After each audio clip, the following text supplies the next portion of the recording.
अस्सलामु अलैकुम बच्चों, औज़ु बिल्लाहि मिनश शैतानिर रजीम, बिस्मिल्लाहिर रहमानिर रहीम, रब्बि इश्रह ली सदरी व यस्सिर ली अमरी वहलुल उक़दतम मिन लिसानी यफ़क़हू क़ौली। बेटा, income from other sources recap कर रहे हैं जल्दी से। इनकम फ्रॉम अदर सोर्सेज में income from other sources is a residual head, is a blanket head, ठीक है, इज़ अ डंपिंग हेड, जो कहीं नहीं जाता वो इस हेड में जाता है। प्लस स्पेसिफिक इंक्लूजन्स भी हैं, एक लिस्ट भी है जो सारी आईएफओएस में जाती हैं।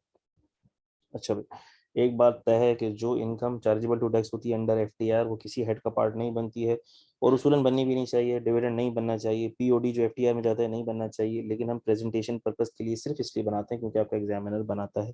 ना भी बनाए तो उसूलन कोई मसला नहीं है, हेड ऑफ इनकम का पार्ट अगर ना बनाए तो। ठीक होगी बात। डिविडेंड की डेफिनेशन है जो आपको याद होनी चाहिए। रेट आमतौर पर 15% होता है डिविडेंड का। चार्जेबल टू टैक्स है अंडर एफटीआर। ठीक है।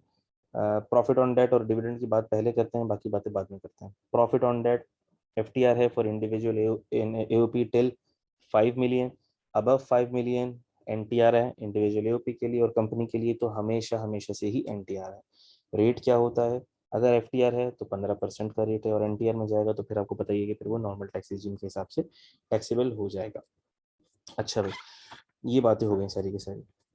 अब इसमें ज़कात वाला जो ट्रीटमेंट है, जो टैक्स वाला है, जो वो मैं थोड़ा सा ज़रा रिकैप कर दूं। आप लोग भूल जाते हैं, बार बार मुझे ज़रा रिकैप करना पड़ता है। तो डिविडेंड और है प्रॉफिट ऑन डेट। ठीक है भाई। तो होता ये है कि ग्रॉस डिविडेंड होता है। मिसाल के तौर पर ग्रॉस डिविडेंड है ₹1,00,000 का। ठीक है। ग्रॉस डिविडेंड, अच्छा, इसी तरह आपके पास ग्रॉस प्रॉफिट ऑन डेट होता है, वो भी ₹1,00,000 का इनकम है। Gross profit on debt gross income. Dividend के केस में क्या होता है? डिविडेंड के केस में क्या होता है? पहले टैक्स डिडक्ट होता है। ठीक है।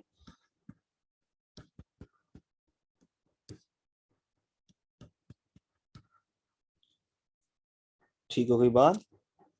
फिर ज़कात डिडक्ट होती है।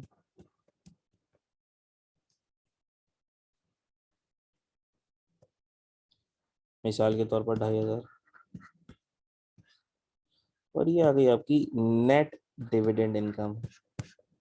Net dividend received. अगर कभी सवाल में ये नेट डिविडेंड रिसीव्ड गिवन हो, ज़कात गिवन हो, तो ग्रॉस डिविडेंड कैसे निकालोगे? इसका फॉर्मूला होगा सर, ग्रॉस डिविडेंड का फॉर्मूला बना डिविडेंड रिसीव्ड, मैथमेटिकली कोई रॉकेट साइंस नहीं है, प्लस ज़कात divided by 1 - t%। That's it. यानी 1 - 15%, यानी कि 85%। ये बन गया ग्रॉस डिविडेंड। हम क्यों निकालेंगे ग्रॉस डिविडेंड? इसलिए निकालोगे क्योंकि टोटल इनकम आप टोटल इनकम के अंदर आप ग्रॉस डिविडेंड को प्रेजेंटेशन पर्पस के लिए ऐड करके दिखा रहे होते हैं, इसलिए ग्रॉस डिविडेंड हम निकाल रहे होते थे। ठीक है, याद आया आपको? और फिर क्या करेंगे? ग्रॉस डिविडेंड को हम टोटल इनकम के लिए प्रेजेंटेशन का पार्ट बनाते हैं, फिर उसे टैक्सेबल इनकम के लिए हटा देते हैं, और फिर बॉटम लाइन में टैक्स लायबिलिटी जब कैलकुलेट करते हैं तो डिविडेंड पर 15% अप्लाई करके पहले टैक्स लायबिलिटी का पार्ट बनाते हैं, फिर टैक्सेस पेड या टैक्सेस विदहेल्ड में से 15% वाली अमाउंट को लेस कर देते हैं। ठीक है बेटा, इस तरह से ग्रॉस डिविडेंड निकलेगा, और हमने सवालात में काफी दफा देखा है। ग्रॉस पीओडी, अच्छा, पीओडी का सीन क्या होता है? उसमें से पहले लेस होती है ज़कात। अच्छा, ज़कात गिवन होगी, इसलिए ज़कात के रेट की टेंशन लेने की जरूरत नहीं है। वैसे तो हमें पता है 2.5% होता है, लेकिन खुद से ज़कात मत लगाना, सवाल में गिवन हो तो ही ज़कात लगेगी। सही है। अच्छा, और वो गिवन होती है अमाउंट। तो ये आ गया तुम्हारे पास 97,500। अब इस पर लगता है टैक्स एट 15%। बात समझ आती है?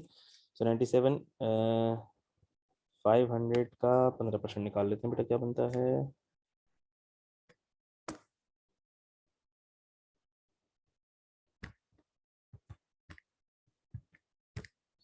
14,625।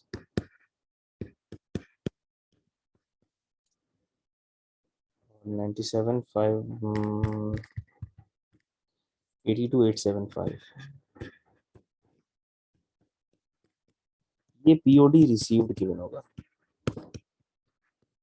इसको ग्रॉस पहुंचाना है तो कैसे पहुंचाओगे? हमने कहा सर ग्रॉस पीओडी पर अगर पहुंचाना है तो POD received 1 minus T% plus ज़कात। चाहिए, बहुत आसान था, ये फॉर्मूला हमें पता है।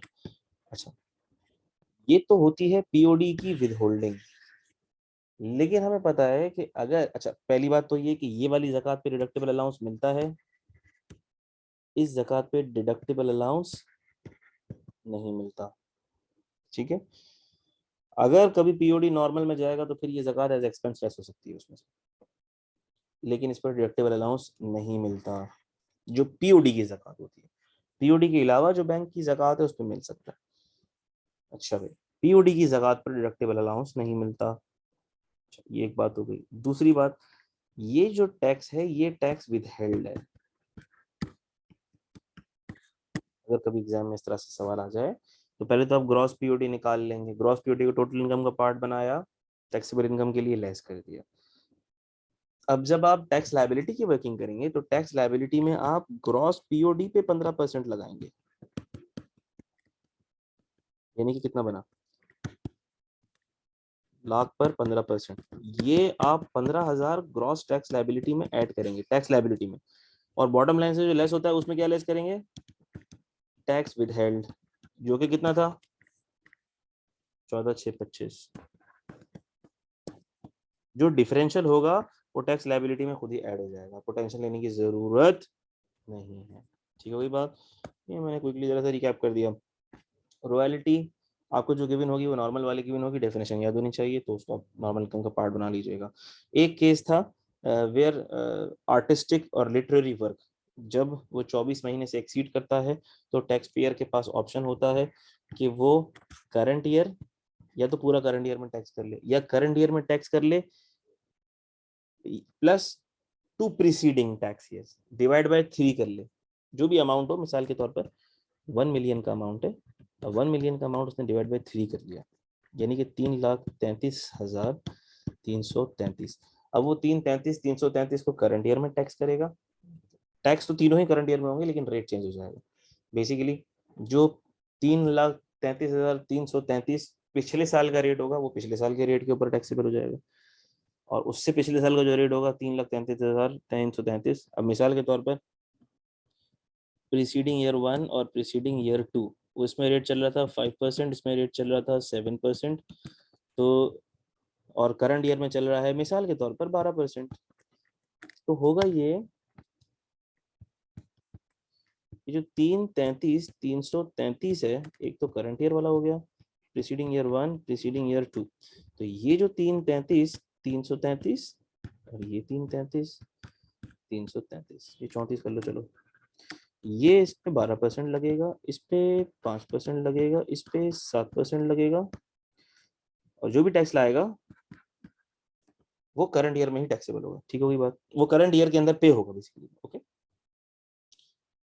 अच्छा, additional payment on delayed refund IFOS का पार्ट, ग्राउंड रेंट आईएफओएस का पार्ट, रेंट फ्रॉम सबलीज हमें पता है आईएफओएस का पार्ट, और इसमें मैंने बताया था अगर तो रेंट एक्चुअल रेंट तो सबलीज से रेंट मिला और हमने एक्चुअल लैंडलॉर्ड को रेंट पे किया, अगर इसी साल पे भी किया है जिस साल मिल रहा है तो वो एक्सपेंस में से लेस होगा, आईएफओएस का एक्सपेंस बनेगा वो। सही। Income from lease of building together with plant and machinery हमें पता है आईएफओएस का part. Income from provision amenities utilities हमें पता है आईएफओएस का पार्ट। एन्युटी पेंशन, सैलरी वाली एन्युटी पेंशन नहीं है यहाँ पर, अब इसकी कोई सिग्निफिकेंस ऐसा खास नहीं है, मैंने बता दिया था आपको। हाँ, अगर किसी पेंशन स्कीम से, वॉलंटरी पेंशन स्कीम रूल्स के तहत अगर कोई पेंशन स्कीम है उससे कुछ पैसे मिल रहे हैं तो वो खैर अलग से यहाँ पर मेंशन भी है, वो एन्युटी हो सकती है, लेकिन वो यहाँ पर अलग से मेंशन है। अच्छा, prize bond, winning from raffle, lottery, prize on winning a quiz, crossword puzzle, ये भी चार्जेबल टू टैक्स होता है अंडर एफटीआर।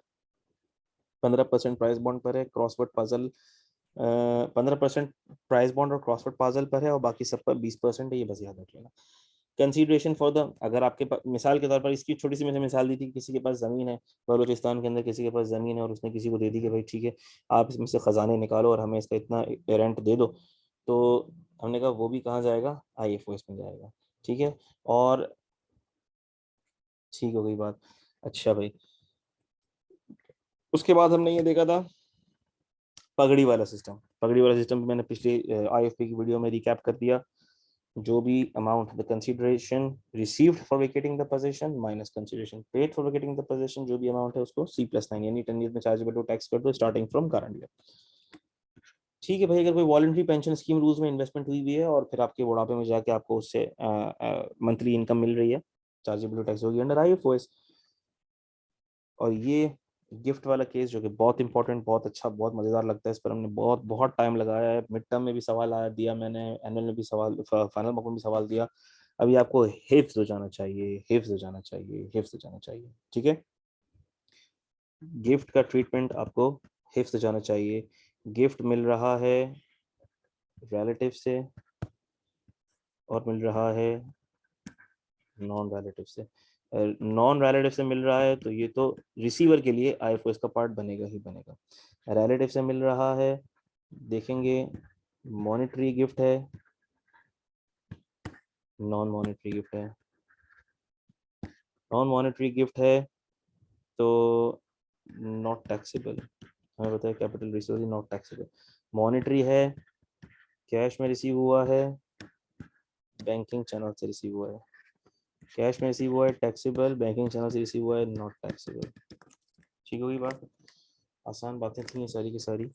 अच्छा, फिर हमने ये भी देख लिया था कि अगर किसी से कोई लोन रिसीव किया आपने, लोन, एडवांस, डिपॉजिट या गिफ्ट भी, मॉनेटरी गिफ्ट भी रिसीव कर लिया लेकिन बैंकिंग चैनल से रिसीव नहीं किया, या उस बंदे से रिसीव किया है जिसका NTN नहीं है, जिसका NTN नहीं है।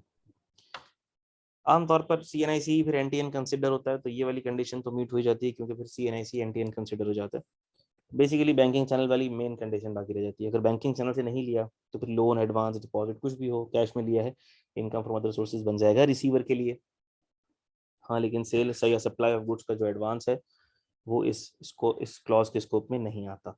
क्या IFOS एक्सपेंसेस लेस हो सकते हैं? हमने कहा बिल्कुल हो सकते हैं। अगर FTR की है तो कोई एक्सपेंस लेस नहीं होगा, अगर NTR के हैं तो जो भी डायरेक्ट एक्सपेंसेस हैं वो सारे लेस हो जाएंगे अदर देन कैपिटल एक्सपेंडिचर। अगर कोई कैपिटल एक्सपेंडिचर है, जैसे कि हमने देखा था building together with plant and machinery, उसके अंदर फिर हम टैक्स डेप्रिसिएशन और इनिशियल अलाउंस दे रहे होंगे। और एक स्पेशल केस था बहबूद सेविंग सर्टिफिकेट्स का, मैंने उसको एग्जाम्पल भी करके बताई थी कि उसका जो टैक्स रेट है वो 10% है और ये नॉर्मल टैक्स रिजीम में जाता है। तो सर, जब नॉर्मल टैक्स रिजीम में जाता है तो 10% की बात क्यों करते हैं आप? हमने ये कहा कि इसका रेट मैक्सिमम 10% हो सकता है। अगर आप नॉर्मल टैक्स रिजीम में जाते हो तो फिर नॉर्मल टैक्स रिजीम में तो 15-20 तक पहुंच सकता है। तो हमने कहा फिर ये देख लेना, इसकी वजह से ये जो प्रॉफिट ऑन बहबूद सेविंग सर्टिफिकेट्स है, इसका टैक्स 10% से ऊपर ना निकले। फिर हमने एक छोटा सा क्रेडिट कैलकुलेट करना सीखा था जो आपके जहन में होगा। ठीक है, बात समझ आती है? यानी कि जो भी टैक्स लाइबिलिटी आ जाती है, फिर एवरेज रेट ऑफ टैक्स आप निकालते हैं। मिसाल के तौर पर एवरेज रेट ऑफ टैक्स आ गया 13% का और प्रॉफिट ऑन बहबूद था ₹1,00,000 का। हमने कहा 13% मल्टीप्लाई बाय लाख, ये बने 13,000। मैक्सिमम कितना जा सकता है? 10,000। तो हम ₹3,000 का फिर क्रेडिट दे देंगे। ये हमने देख लिया था। This is it about IFOS। Thank you very much, take care a lot, अल्लाह हाफिज।